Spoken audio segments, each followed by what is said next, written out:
Hey, it's Shelly from Best Buy Canada's blog, and this week I've been testing out the Zojirushi Home Bakery Supreme. The Home Bakery Supreme is a bread maker, and the real difference between this bread maker and maybe a traditional bread maker that you own is that this bread maker will make 2-pound loaves. 2-pound loaves are very similar to the loaves that you would find in the store. So they slice up for sandwiches and they're easy to put in the toaster. So that makes them a lot more appealing than the standard 1-pound loaf that just rises really high and you have to cut in half in order to use it. It's called the Home Bakery Supreme because it does more than just bake bread. As you can see on the menu, it will make jam, it will make cake, it will create a sourdough starter for you. It's a light sourdough starter, so you still have to feed it in order to use it.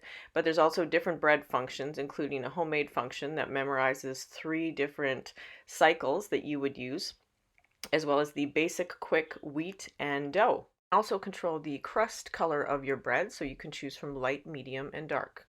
If you're ever in doubt about how to use the bread maker, all you have to do is open up the included instruction booklet. Everything is very detailed in there, so there's a very small learning curve, if any at all, and you can find a whole bunch of different recipes you can try.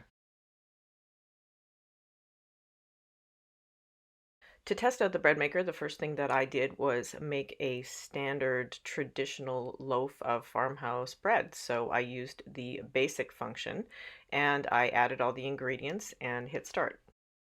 The machine will preheat for a few minutes, so if you do want to save time when you're baking bread, all you have to do is hit preheat while you're adding the ingredients, and the machine will heat up while you're doing that. Pretty quiet machine. Here's what it sounds like when it's kneading the dough.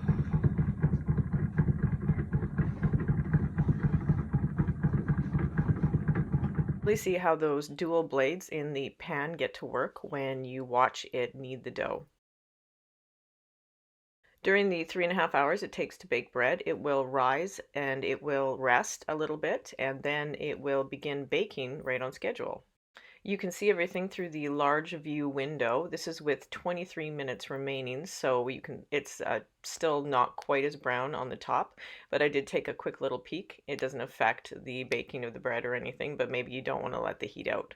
The cycle is complete. It will say complete and it will beep, and it will also keep warm. So you can leave the bread in there for as long as you need to, or you can just pop it out and let it cool on your counter. This loaf of bread turned out amazing. It was just a basic white loaf of bread, and I followed the instructions in the booklet.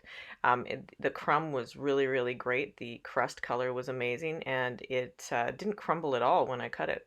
I recommend using a bread knife to cut it, and if you do have one of the bread knife guides so that you can slice it perfectly for sandwiches.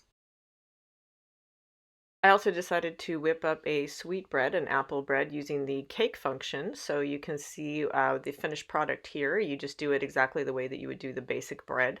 The only difference was there was an add beep where I added the extra apples, and that just gave the mixture time to mix before you had that extra ingredient. It also turned out really great, and the kids loved it. I really enjoyed using the Zojirushi Bakery Supreme bread maker. It's one of the easiest bread makers I've ever used, and I love that you can make a 2-pound loaf. You can see my full written review of this great bread maker on Best Buy Canada's blog. Thanks for watching.